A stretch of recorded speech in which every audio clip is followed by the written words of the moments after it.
I knew from the start that Williams did not love me. Everyone knew that I had a crush on him the entire 4 years I was at university.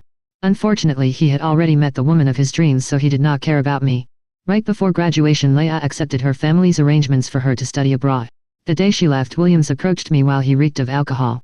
He hugged me and called me Leah with glazed eyes. He had mistaken me for someone else. Yet, I liked him so much that I allowed myself to indulge in a moment of passion. However, it was a mistake. When I woke up the next day, he threw my clothes on the floor and told me to leave with a gloomy face. I thought that it would just be a short fling, but I unexpectedly got pregnant. Williams held a wedding ceremony and had me give birth to the child. He then named him James. He probably did not love me at all. That would explain why he turned a blind eye to Leah's provocation toward me. After she returned to the country, he even allowed her to enter our home and to take James with her. Even when I desperately demanded an explanation from Williams, James would take his side. He would say, "Mom, you're not as pretty or as gentle as Miss Leah. Why don't you just leave? Then Dad can be with her, and Miss Leah can be my mother." My eyes felt heavy, and I started to lose consciousness. I slumped onto the floor as I was too weak to stand.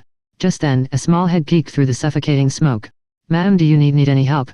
someone asked timidly. I forced my eyes open and saw a young boy who was about the same age as my son. He was covered in ash and dirt, but his eyes shone brightly through the smoke. He was so small in size, yet he managed to muster the strength to help me up. Then together we slowly made our way outside. The path to the outside was incredibly challenging, and I felt like giving up several times. Even so, the boy held on to me and refused to let go. As soon as we escaped the fire, he was so exhausted that he kneeled on the ground. Despite that, he quickly helped me call for a doctor. I hugged him and cried uncontrollably. While we were on our way to the hospital, I learned that he had no parents and his grandfather had died in the fire. Overwhelmed with grief, he buried his head in his hands while we were in the ambulance. He tried to hold back his tears because he was afraid that he might disturb those around him. I felt an inexplicable amount of sympathy for him. I held his hand as I asked if he would let me adopt him. His eyes lit up with joy, but he shook his head. He said that he did not want to be a burden to me. I smiled wryly and told him that I was a big mess myself, so I was not worried about him being a burden. I promised him that we would begin the adoption process as soon as I was discharged from the hospital. I was hospitalized for 3 days and I lost my baby as I had inhaled too much smoke. During this time, neither Williams nor James called or visited me. They were just in another room nearby, but they were busy taking care of Leah. The only one by my side was the little boy who had saved me. He told me that his name was Lucas Peterson and that his father had named him. If I was willing to adopt him, he would allow me to change his name. I patted his head and shook my head in disagreement. "I'm willing to adopt you, but you don't need to change your name. You can do anything you want without making any compromises, okay?" Lucas's eyes lit up with joy, and he nuzzled against my arm affectionately. He also thanked me in a sweet voice.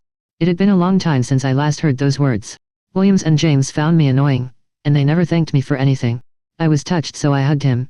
I was smiling for the first time in a while. It was then that I bumped into Williams and James in the hallway. I had just completed the surgical procedure for my miscarriage. So, Lucas was carefully helping me back to my ward.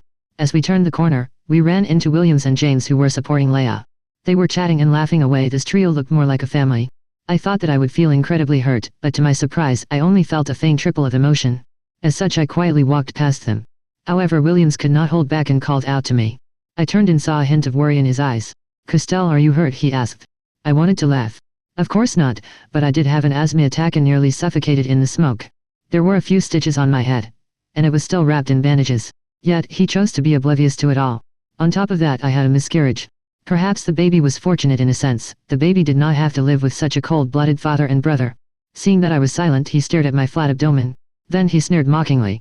"Christelle, I really thought that you were pregnant. It looks like Leah was right. You were just being selfish and trying to trick me into saving you first." Next to him, Leah stared at me with resentment.